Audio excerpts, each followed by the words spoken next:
Hello, നമ്മുടെ ഇന്നത്തെ video എന്ന് പറയുന്നത് നാടൻ ഊണിൻ്റെ റെസിപ്പികളാണ്. നമുക്ക് ഉച്ചയ്ക്ക് ലഞ്ചിന് പെട്ടെന്ന് ഉണ്ടാക്കാൻ പറ്റുന്ന കുറച്ച് കൂട്ടാനുകളാണ് കേട്ടോ. അപ്പോൾ അതിൽ ആദ്യം നമ്മളൊരു ഒഴിച്ചു കൂട്ടാനാണ് ഉണ്ടാക്കുന്നത്, രസത്തിൻ്റെ ഒരു ടേസ്റ്റൊക്കെ ഉള്ള. പിന്നെ നമ്മുടെ ബീൻസ് തോരൻ, പിന്നെ നമ്മുടെ കരിവാട് അല്ലെങ്കിൽ ഉണക്ക മീൻ എന്നൊക്കെ പറയും. പിന്നെ നമ്മുടെ ഒഴിച്ചു കൂടാൻ പറ്റാത്തതാണ് മുട്ടയെന്ന് പറയുന്നത്. അപ്പോൾ നമുക്ക് വീഡിയോ സ്റ്റാർട്ട് ചെയ്യാം. അപ്പോൾ ആദ്യം തന്നെ നമ്മൾ ഒഴിച്ചുകൂട്ടാൻ വേണ്ടിയിട്ടുള്ള സാധനങ്ങളൊക്കെ ഇവിടെ അരിഞ്ഞു വെച്ചിട്ടുണ്ട്. ഉള്ളി, തക്കാളി, വെളുത്തുള്ളി, പച്ചമുളക് മാത്രം മതി കേട്ടോ.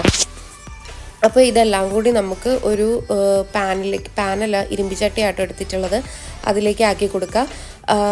നിങ്ങൾക്ക് കുക്കർ ഉണ്ടെങ്കിൽ നിങ്ങൾ കുക്കർ എടുക്കുക കേട്ടോ. എന്നിട്ട് ഇനി ഇതിലേക്ക് നമുക്ക് ആവശ്യത്തിനുള്ള ഉപ്പ് ഇട്ട് കൊടുക്കുക, മഞ്ഞൾ ഇട്ട് കൊടുക്കുക, കായപ്പൊടി ഇട്ട് കൊടുക്കുക, മുളക് പൊടി ഇട്ട് കൊടുക്കുക. 1 ഗ്ലാസ് വെള്ളവും കൂടി ഒഴിച്ച് നന്നായിട്ട് മിക്സ് ചെയ്തിട്ട് നമുക്കിത് വേവിക്കാനായിട്ട് വെക്കാം കേട്ടോ. ഇപ്പോൾ നിങ്ങൾ കുക്കറിലേക്കാണ് എടുക്കുന്നതെങ്കിൽ ഒരു 2 ഫിസിൽ കേൾക്കുന്നവരെ വെയിറ്റ് ചെയ്യുക. എന്നിട്ട് അപ്പോഴത്തേക്ക് ഇത് നന്നായിട്ട് ഉടഞ്ഞൊക്കെ കിട്ടും കേട്ടോ, കുറച്ച് കുറുകി ഉടഞ്ഞ് കിട്ടും. ഇതിപ്പോൾ നമ്മൾ ഇങ്ങനെ വേവിക്കുന്നതുകൊണ്ട് അധികം കുറുകി വരത്തില്ല, എന്നാലും നല്ല ടേസ്റ്റാണ് കേട്ടോ. നിങ്ങൾക്ക് കുറച്ചും കൂടി പുളിയുടെ ആവശ്യമുണ്ടെന്ന് തോന്നുന്നെങ്കിൽ നിങ്ങൾക്ക് പുളി പിഴിഞ്ഞു കൊടുക്കാം. ഒരു രസത്തിൻ്റെയൊക്കെ ടേസ്റ്റാണ് കേട്ടോ ഈ ഒരു കറിക്ക്, നല്ല ടേസ്റ്റാണ്. നമ്മുടെ ചോറിൻ്റെ കൂടെ കഴിക്കാൻ പറ്റുന്ന ഒരു അടിപൊളി ടേസ്റ്റാണ്. ഉപ്പും എരിവും പുളിയൊക്കെ ഉള്ള ഒരു. ഇനി നമ്മൾ ഈ ഒരു കറി താളിക്കാൻ വേണ്ടിയിട്ട് ഒരു പാനിലേക്ക് എണ്ണ ഒഴിച്ച് കടുക് പൊട്ടിച്ചു. ചെറിയ ഉള്ളി ഒരു 5-6 കഷ്ണം, 2-3 വെളുത്തുള്ളിയും കുറച്ച് കറിവേപ്പിലയും 3 പച്ചമുളകും കൂടി ഇട്ട് നമ്മളൊന്ന് കടുക് വറുക്കുകയാണ്. ഇനി നമ്മുടെ ആ കടുക് വറുത്തത് നമ്മുടെ ഈ ഒരു കറിയിലേക്ക് ആഡ് ചെയ്ത് കൊടുക്കുക. അപ്പം ഇങ്ങനെ കൂടി ചെയ്യുമ്പോൾ കുറച്ചും കൂടി ടേസ്റ്റ് ഉണ്ടാവും കേട്ടോ. ഏകദേശം ആ ഒരു രസത്തിൻ്റെയൊക്കെ തന്നെ ടേസ്റ്റ് ഉണ്ടാവും. അടുത്തതായിട്ട് നമ്മൾ ഉണ്ടാക്കാൻ പോകുന്നത് ബീൻസ് തോരനാണ്. അപ്പോൾ ഞാനതിന് വേണ്ടിയിട്ട് ആദ്യം ഒരു ചീനച്ചട്ടി എടുത്ത് വെച്ചു, അതിലേക്ക് ആവശ്യത്തിനുള്ള എണ്ണ ഇട്ടു, അതിലേക്ക് കടുകും കൂടി ഇട്ട് കൊടുത്തിട്ടുണ്ട് കേട്ടോ. കടുക് പൊട്ടി വരുമ്പോഴത്തേക്കും നമ്മൾ അരിഞ്ഞു വെച്ചിരിക്കുന്ന ബീൻസും ഉള്ളി മീൻസ് സവാളയും പച്ചമുളകും കൂടി ഇട്ട് ഒന്ന് നന്നായിട്ട് വഴറ്റിയെടുക്കാം. അത് കഴിഞ്ഞിട്ട് ഞാൻ ഈ ബീൻസ് വേവാൻ വേണ്ടിയിട്ട് കുറച്ച് വെള്ളവും കൂടി ഇതിലേക്ക് ആഡ് ചെയ്ത് കൊടുക്കും. അപ്പോൾ പല രീതിയിൽ ബീൻസ് തോരൻ വെക്കുന്നവരുണ്ട് കേട്ടോ. ആദ്യം ബീൻസ് മാത്രം എടുത്തിട്ട് വേവിക്കുന്നവരുണ്ട്. അത് കഴിഞ്ഞിട്ട് എണ്ണ ഒഴിച്ച് കടുക് പൊട്ടിച്ച് ഉള്ളിയൊക്കെ ഇട്ട് നമ്മൾ അരപ്പൊക്കെ ചേർത്ത് മൂപ്പിച്ച് പിന്നെ ബീൻസ് ഇട്ട് വഴറ്റിയെടുക്കുന്ന അങ്ങനെ ചെയ്യുന്നവരുണ്ട്. ഞാനിപ്പോൾ ഇങ്ങനെയാണ് ചെയ്യുന്നത്. ഇതുപോലെ എണ്ണയിലിട്ട് ജസ്റ്റ് ഒന്ന് മൂപ്പിച്ചതിന് ശേഷം വെള്ളം ഒഴിച്ചു കൊടുക്കും. അപ്പോൾ അതവിടെ കിടന്ന് വേവും. ആ വേവുന്ന സമയം കൊണ്ട് നമുക്ക് അരപ്പുണ്ടാക്കാം. അപ്പോൾ അരപ്പുണ്ടാക്കാൻ വേണ്ടിയിട്ട് ആദ്യം നമുക്ക് വേണ്ടത് തേങ്ങയാണ് കേട്ടോ, ചിരകിയ തേങ്ങ. ഇനി ഇതിലേക്ക് നമ്മൾ ആഡ് ചെയ്ത് കൊടുക്കാൻ പോകുന്നത് ഒരു വെളുത്തുള്ളിയാണ് കേട്ടോ. വലുതായതുകൊണ്ടാണ് ഒരെണ്ണം എടുത്ത്, ചെറുതാണെങ്കിൽ 2 എടുക്കാം.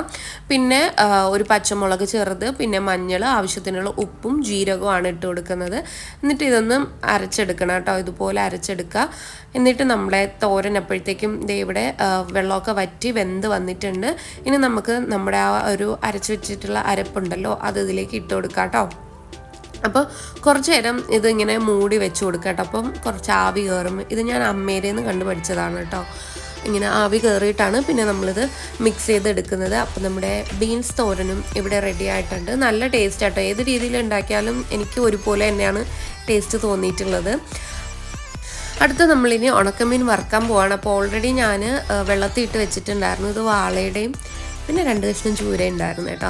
അപ്പോൾ അതിലേക്ക് നമ്മൾ ആദ്യം മഞ്ഞൾ, പിന്നെ ആവശ്യത്തിനുള്ള മുളക് പൊടിയും കൂടി ഇട്ട് നന്നായിട്ട് മിക്സ് ചെയ്ത് കൊടുക്കുക. ഉപ്പ് നമ്മൾ ഉണക്കമീനിൽ ആഡ് ചെയ്യാറില്ല. എന്നിട്ടൊരു 20 മിനിറ്റ്സൊക്കെ ഇത് നന്നായിട്ട് മാറിനേറ്റ് ചെയ്ത് വെക്കാം കേട്ടോ. എന്നിട്ട് നമുക്കിത് വറുത്തെടുക്കാം. അപ്പോൾ വറുക്കാൻ വേണ്ടിയിട്ട് ആദ്യം പാനിലേക്ക് എണ്ണ ഒഴിച്ചു കൊടുക്കുക, കുറച്ച് എണ്ണ മതി. പിന്നെ നമ്മുടെ മാറിനേറ്റ് ചെയ്ത് വെച്ചിട്ടുള്ള ഉണക്കമീൻ ഇട്ട് കൊടുക്കുക. അപ്പോൾ ഇതിൽ ഉള്ളി, പച്ചമുളക്, വെളുത്തുള്ളി, ഇഞ്ചിയൊക്കെ ഇട്ട് ഒന്ന് മൂപ്പിച്ചെടുക്കുകയാണെങ്കിൽ കുറച്ചും കൂടി ടേസ്റ്റാണ് കേട്ടോ. അപ്പോൾ ഇത് നമ്മുടെ ഉണക്കമീനും റെഡി ആയിട്ടുണ്ട്. ആക്ച്വലി ഇത് മാത്രം മതി നമുക്ക് ചോറ് തിന്നാൻ വേണ്ടിയിട്ട്. പിന്നെ നമുക്ക് ചോറിൽ ഒഴിച്ചു കൂടാൻ പറ്റാത്ത ഒന്നാണ് മുട്ട ഓംലെറ്റ് എന്ന് പറയുന്നത്. അപ്പോൾ നമ്മൾ സാധാ പൊരിക്കുന്ന പോലെ എണ്ണ ഒഴിക്കുക, മുട്ട പൊട്ടിച്ചൊഴിച്ച് കൊടുക്കുക കേട്ടോ. മുട്ടയിൽ ഞാൻ ചെറിയ ഉള്ളിയാണ് ഇട്ടിട്ടുള്ളത്, പിന്നെ പച്ചമുളകും കുരുമുളകും ഒന്നും ഇട്ടിട്ടുണ്ടായിരുന്നില്ല കേട്ടോ. അപ്പോൾ ദേ നമ്മുടെ ഓംലെറ്റും ഇവിടെ റെഡി ആയിട്ടുണ്ട്. സത്യം പറഞ്ഞാൽ ഇതെല്ലാം കൂടി ഒരു വാഴയിലയിൽ പൊതിച്ചോറ് പോലെ തിന്നുന്നത് അത് വേറൊരു ടേസ്റ്റാണ് കേട്ടോ. ഇനി എന്തായാലും നമുക്കിവിടെ വാഴയിലയില്ല, അപ്പോൾ നമ്മളിന്ന് പ്ലേറ്റിൽ തന്നെയാണ് കഴിക്കാൻ പോകുന്നത്. അപ്പോൾ നല്ല ചോറ് നേരത്തെ ഞാൻ ഉണ്ടാക്കി വെച്ചിട്ടുണ്ടായിരുന്നു. പിന്നെ നമ്മുടെ ബീൻസ് തോരൻ, അതുപോലെ തന്നെ നമ്മുടെ ഒഴിച്ചുകൂട്ടാൻ കറി ഒഴിച്ചു കൊടുത്തു. പിന്നെ നമ്മുടെ ഉണക്ക മീൻ വെച്ച് കൊടുത്തു, മുട്ട വെച്ച് കൊടുത്തു. അച്ചാർ ഞാൻ ഓൾറെഡി ഉണ്ടാക്കി വെച്ചിട്ടുണ്ടായിരുന്നു, മാങ്ങ അച്ചാർ. അപ്പോൾ അതും ഞാൻ വെച്ച് കൊടുത്തു കേട്ടോ. അപ്പോൾ ഇതാണ് നമ്മുടെ ഇന്നത്തെ ഊണെന്ന് പറയുന്നത്. ഈ ഒരു റെസിപ്പി നമുക്ക് പെട്ടെന്ന് ഉണ്ടാക്കാൻ പറ്റും. ഒരു അരമണിക്കൂറിനുള്ളിൽ തന്നെ നമുക്ക് ഈ ഒരു കറികളെല്ലാം ഉണ്ടാക്കിയെടുക്കാൻ പറ്റും. ഇതിൽ ആ ഒരു മുട്ടയും ആ ഒരു ഉണക്കച്ചെമ്മീനും കറിയും മാത്രം മതി നമുക്ക് ചോറ് തിന്നാൻ വേണ്ടിയിട്ട്. കുറച്ച് അച്ചാറും പിന്നെ കൂടെ തോരനും കൂടി ഉണ്ടാക്കുന്നേ ഉള്ളൂ. അപ്പോൾ ഇന്നത്തെ വീഡിയോ എല്ലാവർക്കും ഇഷ്ടപ്പെട്ടു എന്ന് വിചാരിക്കുന്നു. ഇഷ്ടപ്പെട്ടാൽ ലൈക്ക് ചെയ്യുക, ഷെയർ ചെയ്യുക, സബ്സ്ക്രൈബ് ചെയ്യുക. അപ്പോൾ അടുത്ത വീഡിയോ ആയിട്ട് വരുന്നവരും ചിൽ ദെൻ ബൈ.